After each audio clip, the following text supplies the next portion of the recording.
بسم اللہ الرحمن الرحیم الحمد للہ رب العالمین والصلاة والسلام علی سیدنا مولانا محمد خاتم النبیین و امام المرسلین وقائد الغر المحجلین والوفد المتقبلین وعلى آلہ واصحابہ اجمعین وعلى كل من تبعهم بإحسان إلى يوم الدين. My dear brothers, Assalamu alaikum wa rahmatullahi ta'ala wa barakatuh. It is indeed a great honor and pleasure for me to be with you this evening on an important event organized by Khatm Nabuwat Center here in London. First of all, I congratulate Mr. Taha Qureshi, who was able during very difficult times to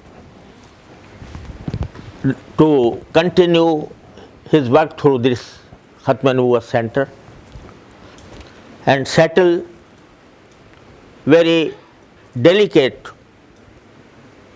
issues with the government and particularly with Charity Commission. May Allah subhanahu wa ta'ala give him more strength to continue his efforts relating to Khatm Nabuwat, inshallah. This center, because of the difficulties it has passed through,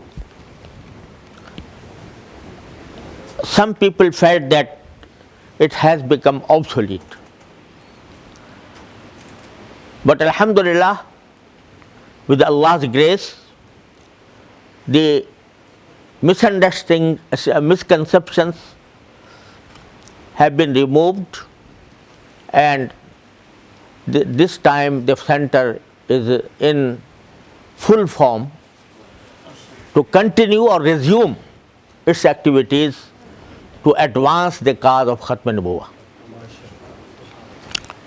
May Allah subhanahu wa ta'ala give us tawfiq to assist and help this center to promote the belief of Khatm Nabuwat among our own people and next generations, but also within the people who have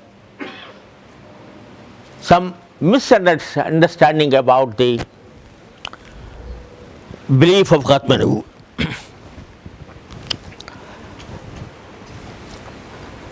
In this short time, I want to emphasize on some very important issues, some important points regarding the movement of the Khatm Nabuwat, particularly here in this country. First of all, we must know the history of the prophets, right from Nuh alayhi salatu wassalam up to Sayyidina Muhammadur Rasulullah sallallahu alayhi wasallam.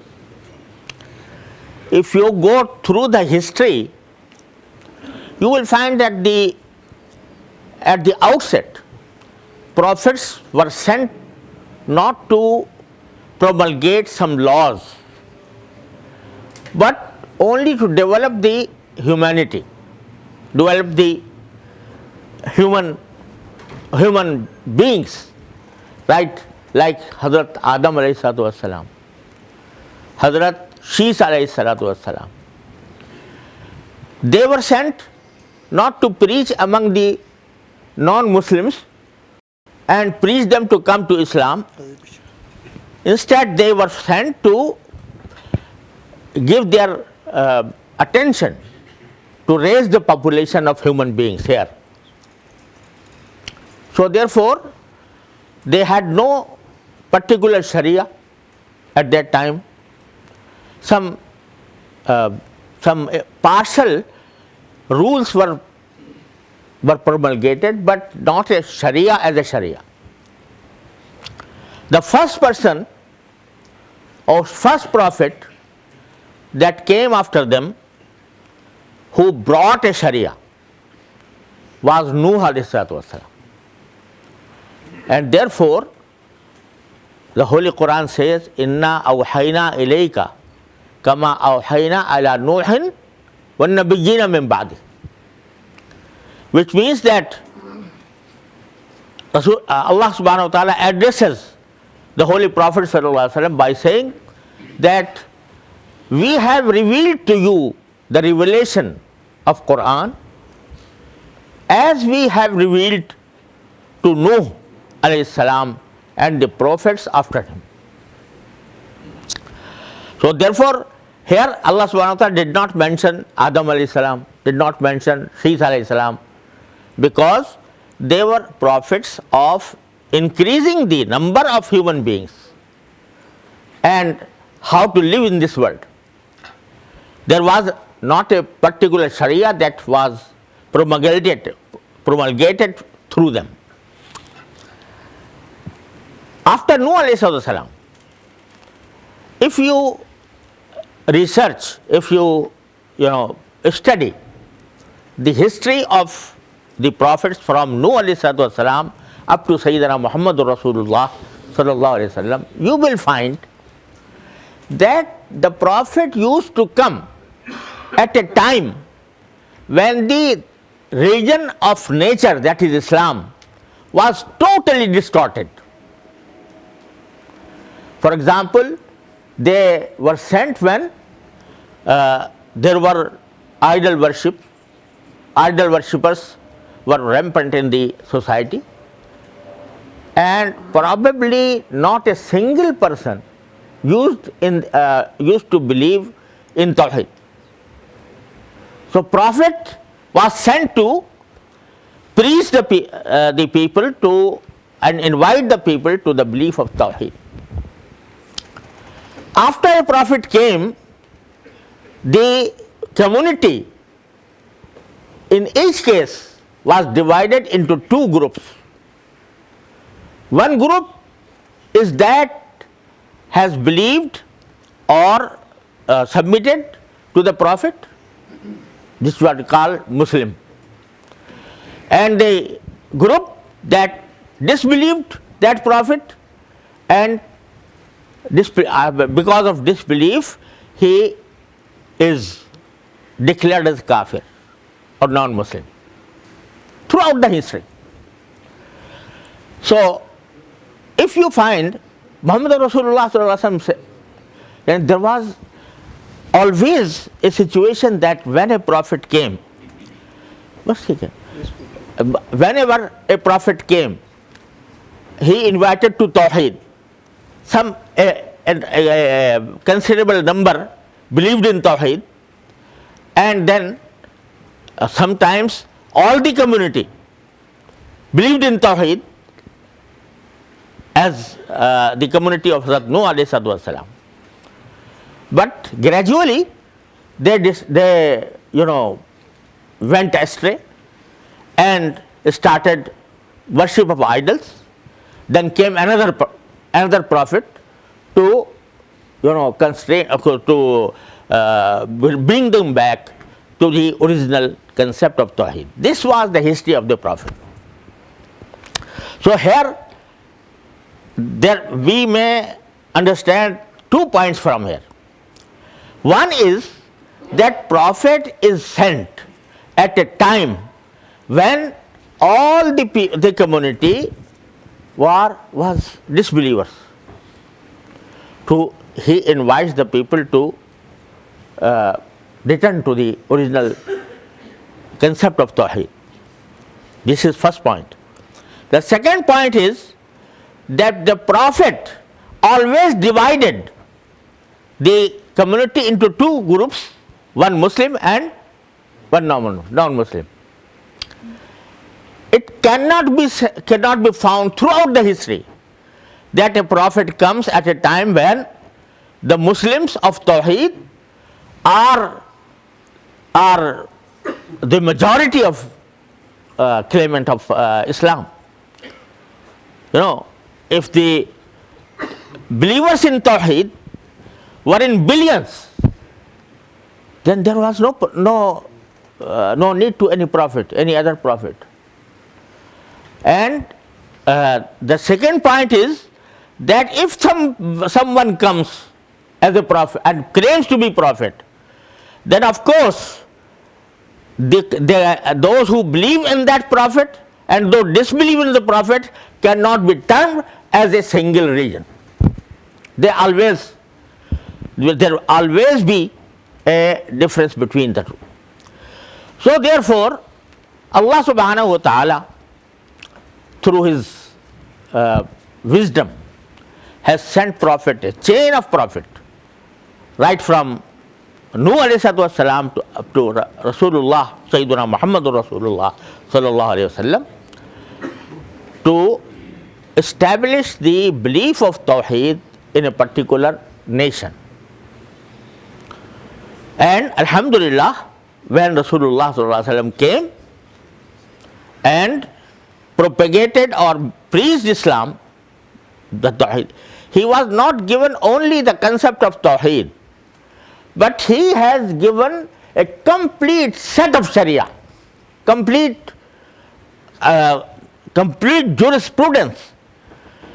He was sent by Allah subhanahu wa ta'ala with this Sharia, which is called the Muhammad Sharia, Ash-Shari'atul Muhammadiyya, ala sahibatu salatu wassalam. And now there was very unlikely that a person who believes in Tawheed will go back to shirk. So therefore, Allah subhanahu wa ta'ala, through His wisdom, terminated the institution of prophethood on Rasulullah sallallahu alaihi wasallam and said, "Al-yawma akmaltu lakum deenakum wa atmamtu alaykum ni'mati wa raditu lakum al-Islam deena." Today I have completed your deen. What does it mean? It means that before Muhammadur Rasulullah sallallahu alaihi wasallam, the whole deen, including beliefs and including laws and directions of the Muslim to be obeyed and to run one's life according to them, this was not fully complete up to the days of Rasulullah sallallahu alaihi wasallam. There was many rules that have been changed from one prophet to another prophet, differ from one prophet to another prophet.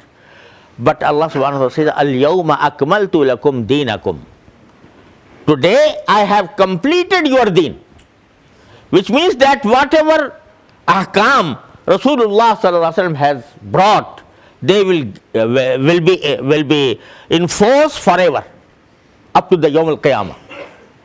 Al-yawma akmaltu lakum deenakum wa atmamtu alaykum ni'mati. The word ni'mah, which is sometimes stands for rahmah, this has been used by the Holy Quran for prophethood, because he says, the Holy Quran says, "Ahum yaqsimuna rahmata rabbik." Whether these mushriks are able to distribute the rahmah of your Lord? They used to say that why the revelation was given to Muhammad Rasul, prophethood was given to Muhammad sallallahu alaihi wasallam. Why did it not go to any person from the towns of Makkah and Taif? So Allah subhanahu wa ta'ala said, "Ahum yaqsimuna rahmata rabbik." Do they want to distribute the mercy or rahmah of your Lord? Rahmah means here nubuwwah. prophethood. So, atmamtu alaykum ni'mati, and now I have completed my ni'mat, my rahmat, my mercy on you by sending the last of the Prophet sallallahu alaihi wasallam. And this Prophet was sent not only with some belief of Tawheed or Akhirah, etc., but also with a Sharia, complete Sharia. Sharia of ibadat, Sharia of muamalat, Sharia of muashara, Sharia of akhlaq. Now, no other Sharia will come, no other Prophet is needed, and no other rule will come. وَرَضِيتُ لَكُمُ الْإِسْلَامَ دِينًا. And today I have chosen for you Islam as a deen. So after that there is no chance. Therefore, therefore Allah subhanahu wa ta'ala declared, مَا كَانَ مُحَمَّدٌ أَبَا أَحَدٍ مِّن رِجَالِكُمْ وَلَكِنْ رَسُولَ اللَّهِ وَخَاتَمَ النَّبِيِّينَ. The kuffar of Quraysh used to blame Rasulullah sallallahu alaihi wasallam that he had no son, no male progeny. So his nasab or his zurriyat will end on him. But Allah subhanahu wa ta'ala, مَا كَانَ مُحَمَّدٌ أَبَا أَحَدٍ مِّن رِجَالِكُمْ وَلَكِنْ رَسُولَ اللَّهِ وَخَاتَمَ النَّبِيِّينَ. Which means that although his children, physical children, will not inherit him, but he being a Khatamun Nabiyyin, his prophethood will remain till the day of doom, till the day of judgment, and his followers will be, all his followers will be his sons, spiritual sons.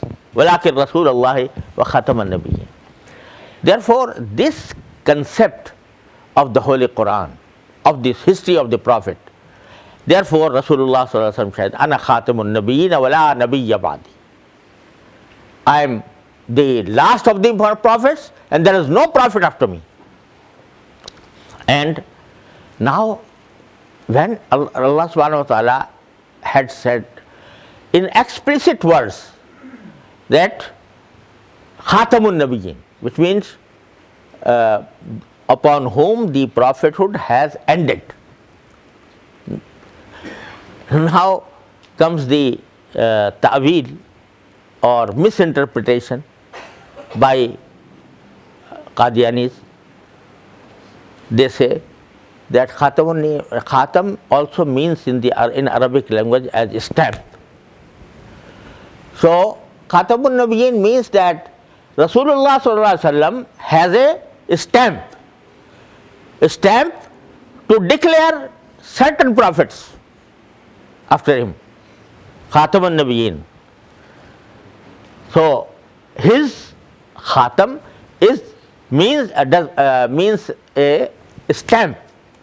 He stamps over the person whom he declares a prophet. So therefore I am a prophet. I have been declared by Rasulullah sallallahu alaihi wasallam as a prophet. A'udhu billahi al-aliyyil azim. But it is ironical that he says that Rasulullah sallallahu alaihi wasallam was a stamp of the prophets, plural prophets. But throughout 1400 years, this seal did not create any other prophet other than Mirza Ghulam Ahmad. This type of distortment, this type of misinterpretation has been the arguments presented by the Qadiani group. So therefore, we are in need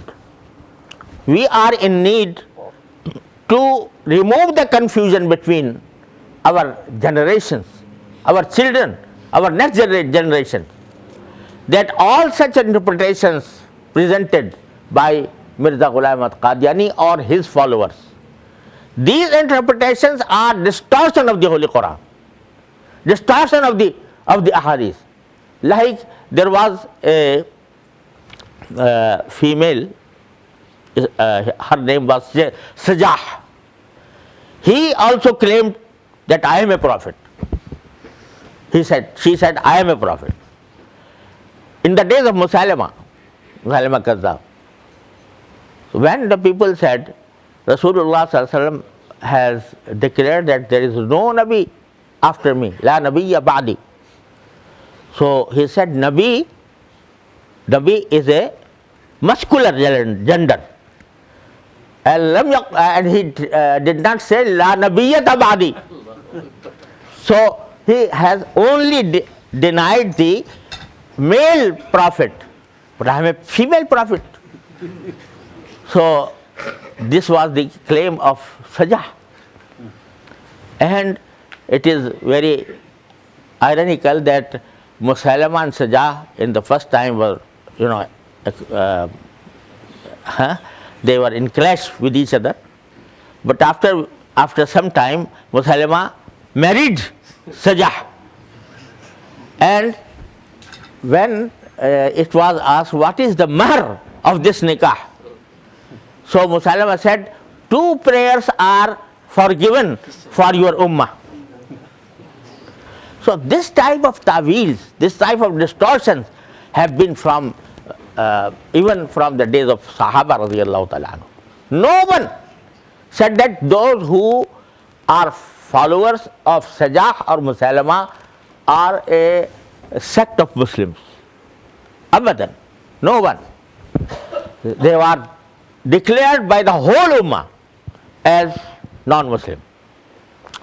So these facts must be brought to the knowledge of our children, to the knowledge of our next generation. We have all the right to do so, because we do not believe in violence, we do not believe in aggression, but we have all the right to teach our children what real Islam is. If someone comes and claims that I am a Muslim, while he refutes the fundamental beliefs of Islam.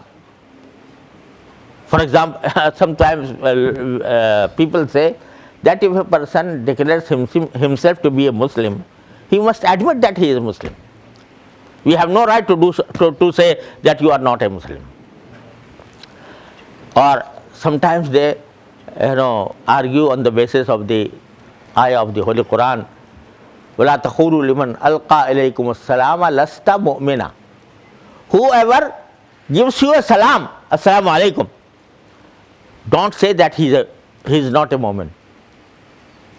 So he said, assalamu alaikum, we say assalamu alaikum. So we must be believed to be a Muslim. But just imagine if a Christian comes to you and say assalamu alaikum, do you regard him a Muslim? In fact, it was in the ayah, the purpose of the ayah is that if a person claims to be a Muslim, or there is no other sign of any disbelief in him, then you must presume that he is a Muslim. That's it. But if you find that he has some beliefs other than the beliefs of Islam, then of course merely his greeting with salam will not make him a Muslim. So therefore this confusion that has been created by those people, we must remove it. We have all the right to remove that confusion that has been created among some our children or our youth. It is just like a person intrudes in a house and claims that I am owner of this house. So if the real owner says that you are not the owner of this house, I am the owner, so nobody can say that he is committing terrorism or committing violence. No. So likewise, if somebody claims to be a Muslim, the majority of the Muslims or the bulk of the Muslims should prove him that he is a Muslim. Now, of course, there are many schools of thought, many schools which are said to be sects. But on the question of Ahmadis, that we are they Muslims or not non-Muslims, there is no difference at all. The Shias, the Sunnis, the Hanafis, the Barelvis, the Ahli Hadith, the Salafis, all the Muslims from Morocco to Indonesia, they have declared, all of them, that they cannot be regarded Muslims, nor it should be tolerated that they are claimed to be a Muslim. So therefore, first of all, this issue was raised in undivided India. In Bahawalpur there was a very famous case in which all our ulama went, and the Qadiyanis were also represented. The judge heard the arguments of both groups and then delivered the judgment that Qadiyanis are should not be admitted as Muslims. This was the first judgment that came from a court of law. Then it was presented before Rabitatul Alam al-Islami, containing or comprising all the ulama of the globe. They had adopted a resolution that they are not Muslims. After that, the matter was presented before the Islamic Fiqh Academy, of which I happened to be the deputy chairman. I myself, raised the resolution. That resolution was discussed, and without any single vote of dissent, the resolution was adopted unanimously. MashaAllah. Then, MashaAllah. the issue was presented before Pakistan Assembly. In the days of Zulfikar Ali Bhutto. You know that Zulfikar Ali Bhutto his party was a socialist party, and they believed in secularism.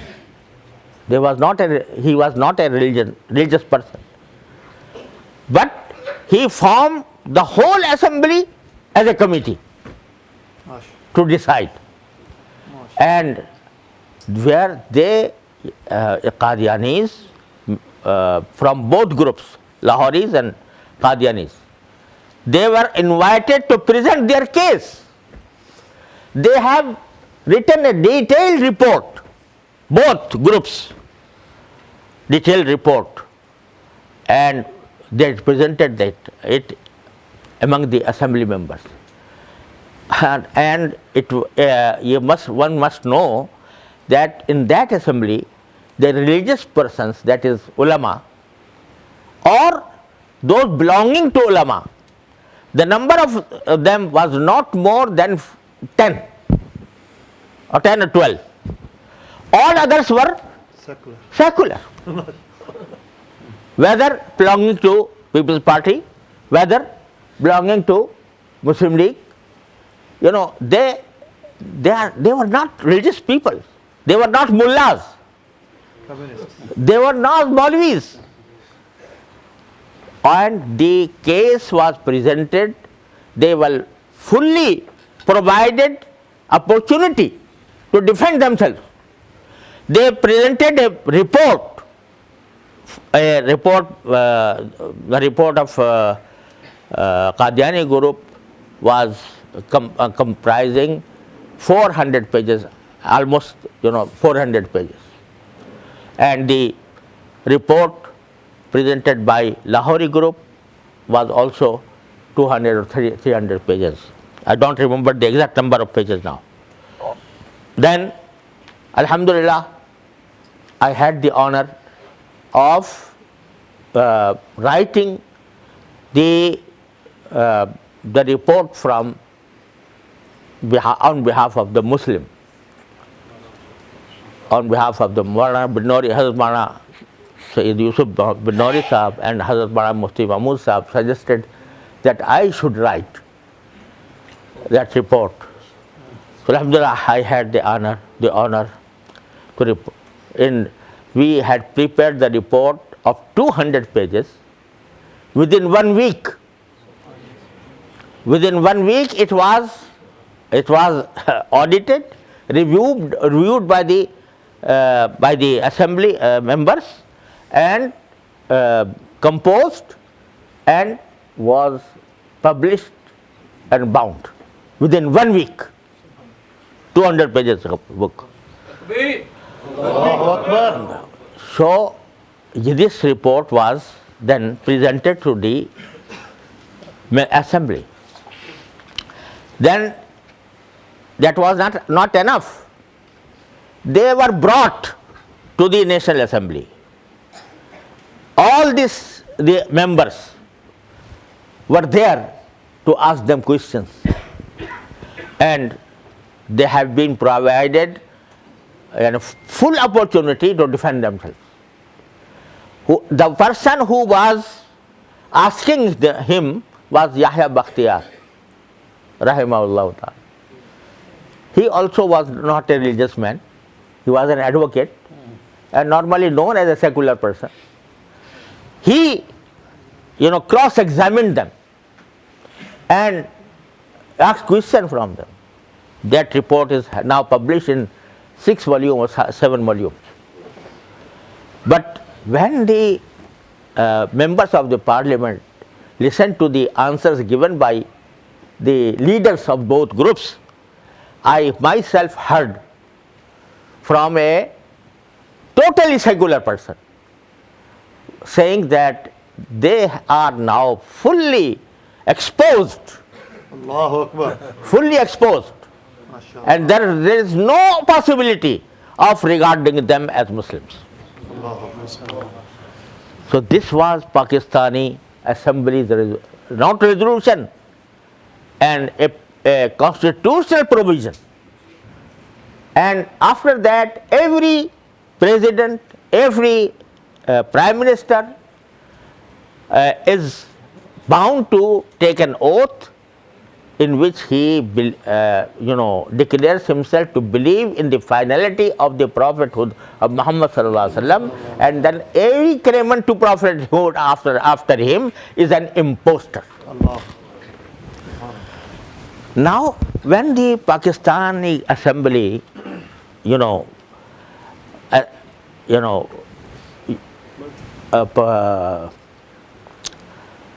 passed this constitutional amendment, there was a hue and cry from them and from outside that Pakistan is unjust to the Qadiyanis, and Pakistan has declared them non-Muslims. This is a cruelty against them. The reality is that after declaring them as non-Muslims, they have been given all the citizens' rights, all the rights of citizens. Their seats in parliament were allocated as a minority.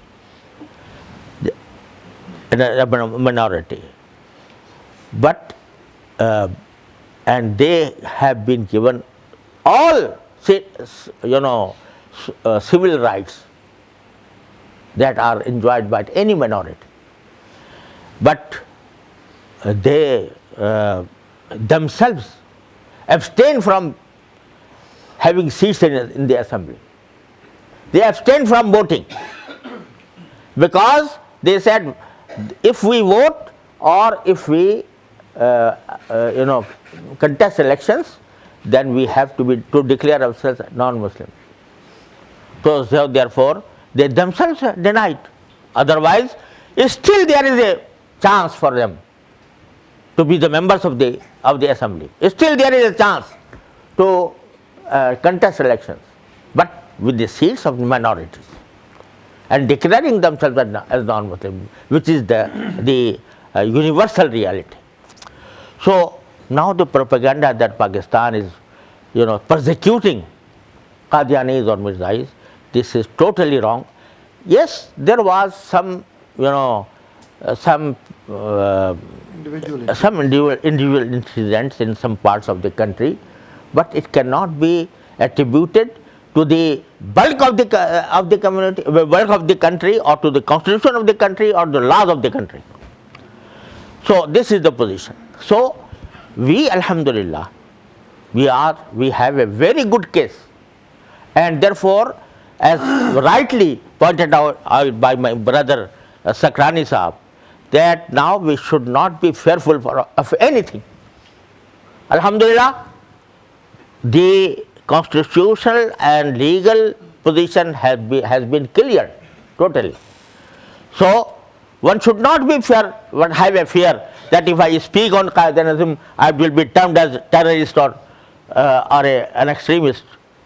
Now, alhamdulillah, the atmosphere is being cleared, and even if there is some misunderstanding in the government circles, in media, we must remove them, those misconceptions, through our acts, through our articles, through our participation in the arguments, academic arguments, without having any violence, without having any extremism in to remote, because we are always followers of the prophets, sallallahu alaihi wasallam. Prophets, how preached their deen, how they preached their deen. They were condemned by their opponents. They have been said that you are fools. Hazrat Hud alayhi salatu wasalam, his people said to him, inna lanaraka fi safahatin wa inna lanazunnuka min al-kadhibin. You are a fool, you are a liar.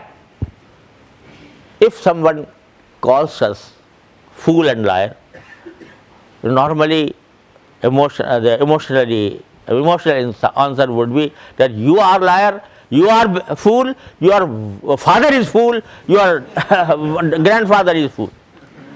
But what the messenger sallallahu alaihi wasallam, how he answers, he says, Ya qawmi, laysa bi safahatun, laysa bi safahatun, walakinni rasulun min rabbil alamin. I am not a fool, but I have been sent by Allah subhanahu wa ta'ala for your benefit. So this is how the dawah, how the tabligh, how the message was conveyed by prophets. We believe in that way, not in violence. La ikraha fid deen. So therefore, we must understand our position. We must appreciate the importance of the subject and importance of the need of our community. And I appeal to the ulama, to the imams, to the leaders of different organizations, that they should all participate in this blessed mission. Inshallah. Inshallah. There should be, cooperation. Therefore, one should present all his efforts to promote the cause. وَتَعَاوَنُوا عَلَى الْبِرِّ وَالتَّقْوَى وَلَا تَعَاوَنُوا عَلَى الْإِثْمِ وَالْعُدْوَانِ.